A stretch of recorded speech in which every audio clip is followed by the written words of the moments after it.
to everyone, and welcome to this session of practical strategies for the classroom. I hope that the strategies that you see today are adaptable and an inspiration for you to perhaps alter them or innovate them on your own in your own class, depending, of course, on who you teach, where you teach, and how you teach. A few words about myself. My name is Beata Mirecka Jakubowska, and I come from Poland. I have lived in Indonesia for quite some time and also have taught in international schools in Greece and in Indonesia. I love the international setting of the schools that I've worked with and the intercultural understanding that the students are allowing the teachers to learn was absolutely phenomenal. One of the things that I really loved about the school is the inclusive mindset that was perhaps in some way inherent in the type of class that we had, because of course, as you can see in the pictures, there was a huge diversity of students in the class from different countries, different cultures. So the idea of learning together and learning from each other was very, very strong and nurtured in the classes in the way that we taught and that I taught. And this is something that I am going to share with you today. So let's learn together and share our learning as well. Perhaps these ideas that I will present to you today will be something that you already know. Perhaps you're familiar with them, but they may trigger some other way, an innovative way that you may have not thought about. And that's something that you can also share with others. So the first question that comes to my mind is, how does mindset influence teaching and learning? How do we come to the classroom with our baggage of experiences, with the knowledge that we have, and we encounter students who come into our classroom with equally heavy baggage on their shoulders, perhaps experiences that we have never experienced ourselves, perhaps experiences and knowledge that they can share with other people and that they can share with teachers and their friends in the classes. So that mindset of let's learn together, let's find out something about each other is a very strong element of these kinds of activities that involve group work and working together.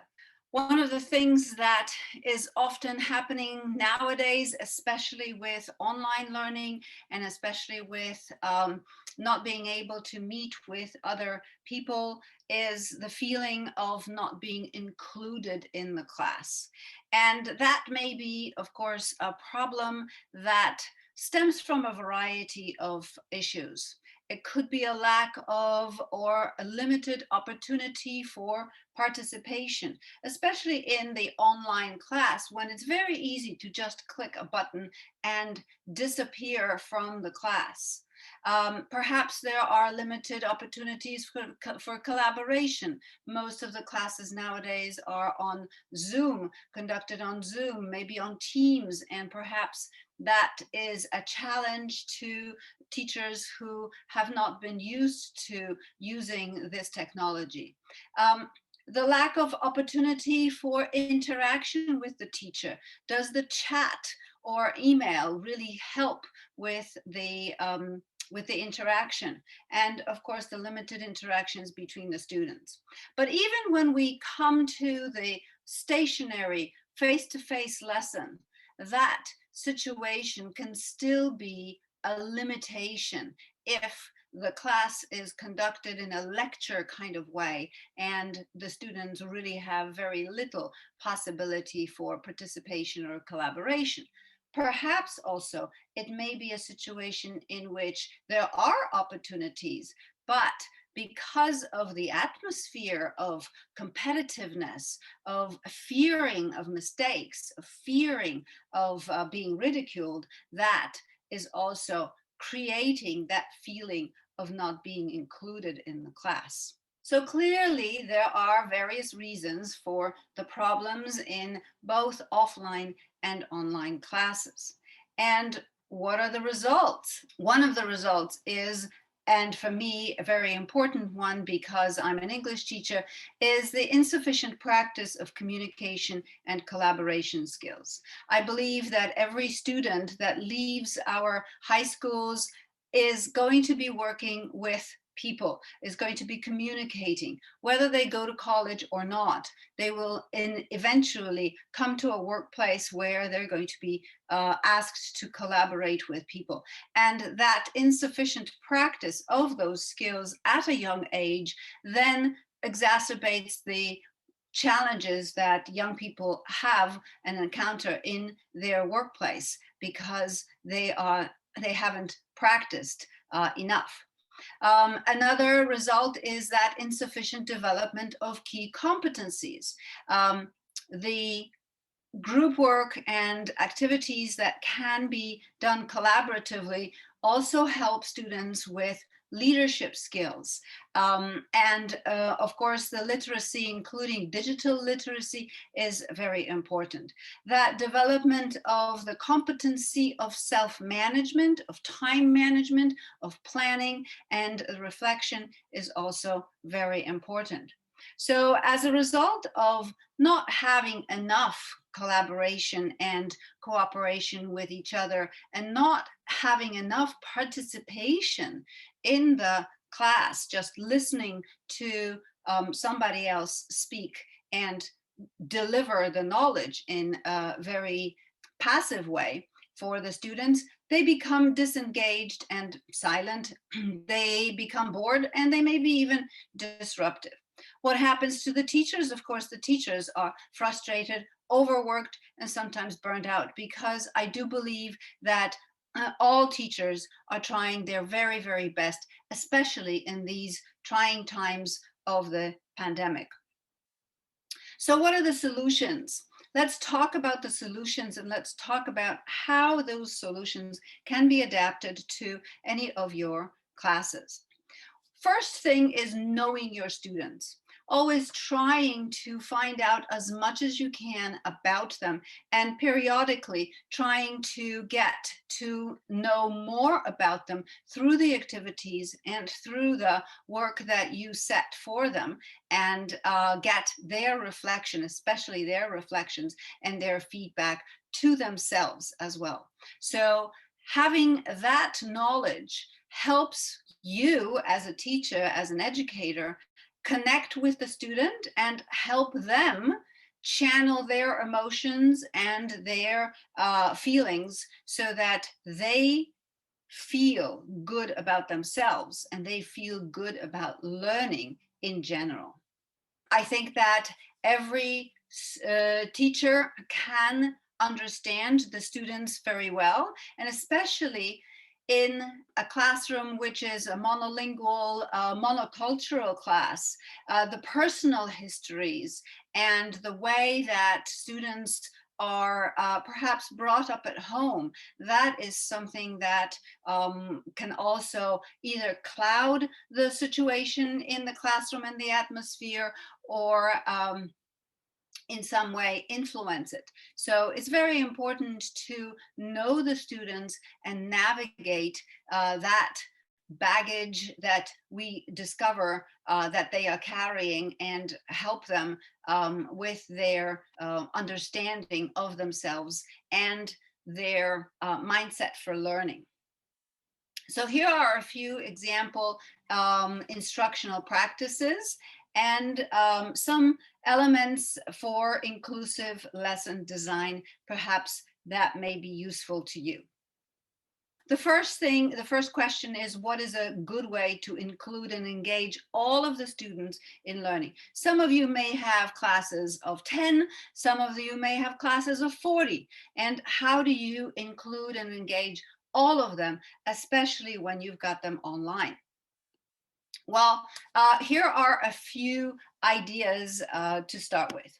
One of them is chunking the time and chunking the information that is being delivered in the lesson. Switching it up, especially with online lessons, that the time devoted to one activity is not very long, and that activities alternate very quickly so that they keep the students engaged and keep the students sort of glued to the screen.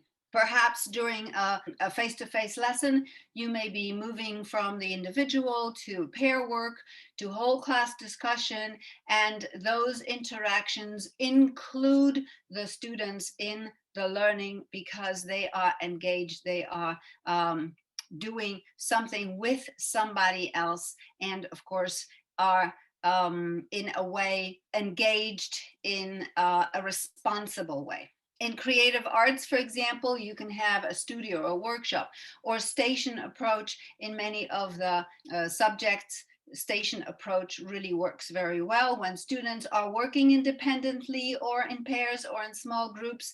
You can then come up to a student and meet some individual needs. Of course, that is not going to be happening in every class, but the more you do it, the more you are able to get to know each other and help that student, at least one or two, with the greatest need of assistance.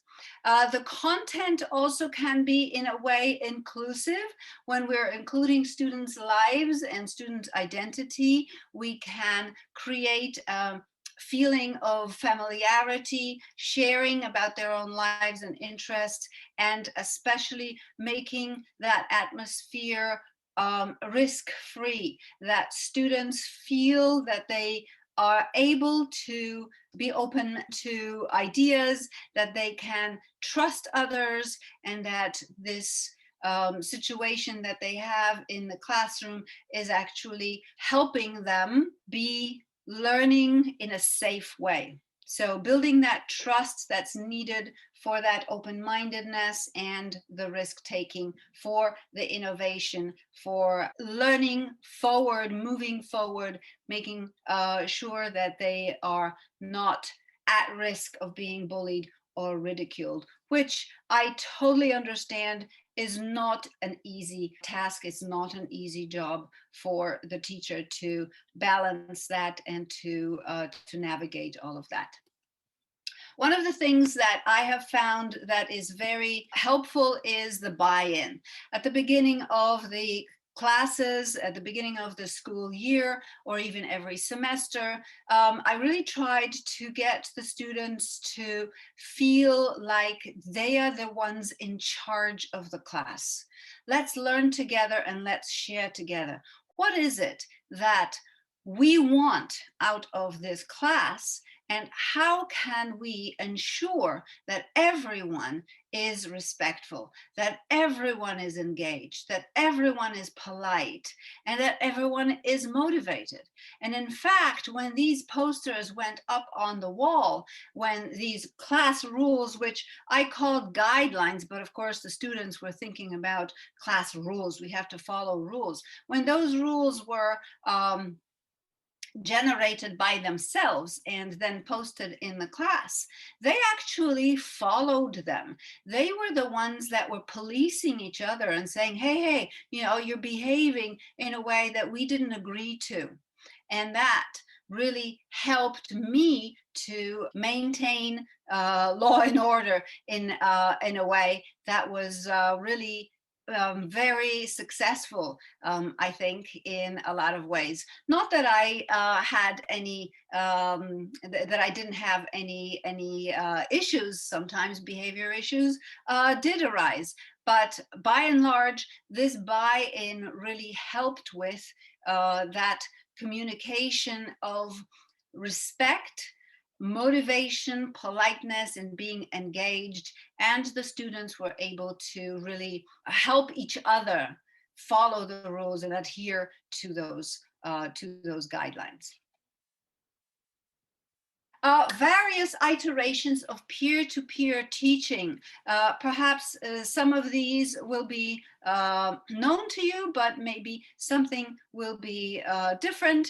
I think most teachers are aware of think, pair, and share, or think, pair, and wonder. The ideas here are quite well known, pairing up, taking turns to share the thoughts, listening to others, and then sharing in a big group. Once you get to know each student, you may also decide to pair them up according to their skill levels, according to the task that you want them to achieve. And then, of course, if there is a possibility for feedback and for their reflection as well of how did I feel about working with this person and that person on this particular task, may also give you insight into what is happening in that pair.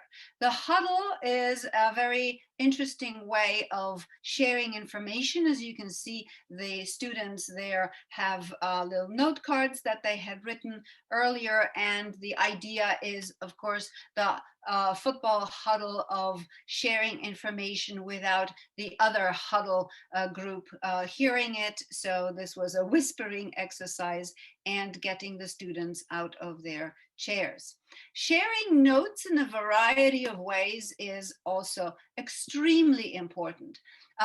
Whether they are writing on an idea board, whether they are writing on a shared Google Doc, sharing information and sharing notes really helps with understanding of what was happening, perhaps in a video, perhaps in an experiment, perhaps in a story or a chapter. So getting those opinions, getting the understanding from either textual information or auditory, that's also something that is really very helpful and gets the students collaborating in a variety of ways. Where was the one that the Sequencing dagger? activities, as you can see, Oh, students working Yeah, this together goes together. and trying to sequence panels of a This cartoon goes version of together. Romeo and Juliet. This can be adapted in a oh, right variety of here. ways.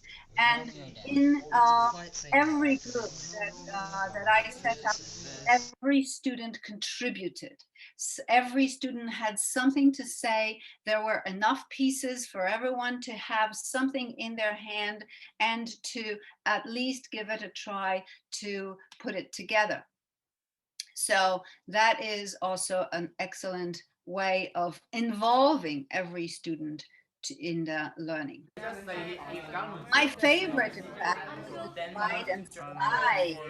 He made a company in soccer and that is and he started to learn brothels and she So like these trained students brothels were, as you she can see in the fought in the chart, first thousand lined up with one row stationary and the other row moving every 30 seconds. So in fact, every student was able to speak with at least two or three, sometimes even five, depending on how many students I had in the class. Sometimes I just made one row if I had space, sometimes two or three groups of rows facing each other. So whatever you can do in your class, in your situation, that is a very good way of sharing information, discovering or discussion of literature, of information that they have.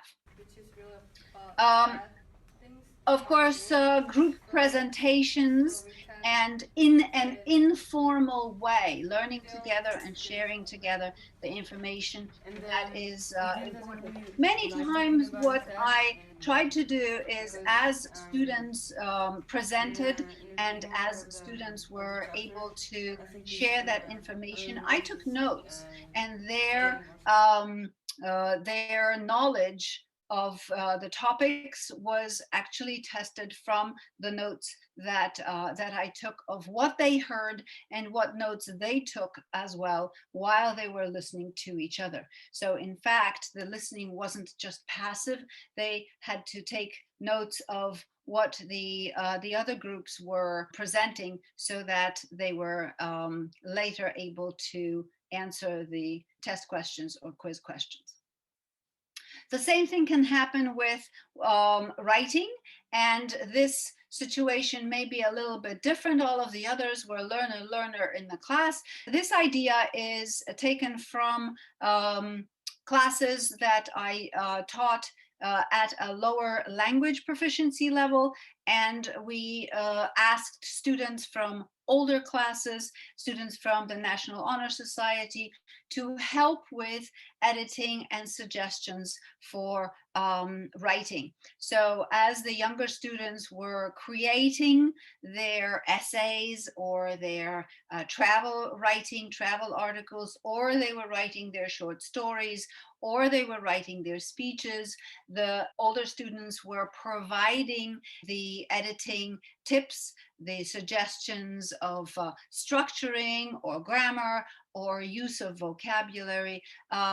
I helped the older students to learn a little bit of proper grammar that not all of them were able to use correctly as well. So it was a very interesting learning situation for them, but they were absolutely thrilled to be working together with students and helping them and feeling proud when the finished product was shared with them as well, and they were properly thanked with a letter of thanks. So this was a very simple to organize, but very fruitful and very effective learning activity for everyone.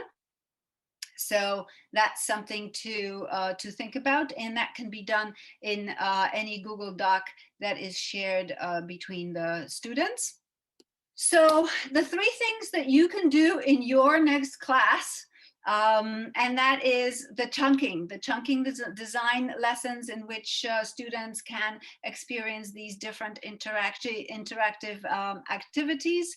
You can also apply the 10 to 5 rule, or even chunk your own teacher time further, so that the students have the time to process, to share, to repeat what they need to understand, and try to include every student in the talking session in some activity in which they need to use their voice and that they need to be involved in an activity in every lesson, so that they are talking to a partner, so that they are writing a self-reflection and sharing with you, or with a peer, so that there is a group activity that they can do even on Zoom, breakout rooms, perhaps also setting activities that are offline but involve students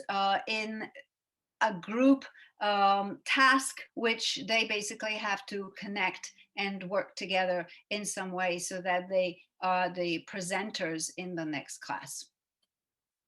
Here is a little video of a student who I taught for several years. This is a student who is deaf and mute, so his voice is computerized, and he will tell you a few things about how this variety of group work activities influenced his learning. Why has group work made me a better person? Even though some people prefer to work by themselves, group work can still empower you. Empowerment through group work results from the development of communication skills, the sharing of various perspectives, and the resolution of complicated problems. These important factors have enabled me to open doors to a new world. So I'm hoping that my short talk has helped you and inspired you to use some of these ideas, or perhaps share other ideas as well. and include all of the students in the learning in your classes. So my question for you at the end is, how do you or will you implement inclusive teaching and activities in your classes? Please do share with your colleagues, share online, and help others learn and teach in a more inclusive way as well.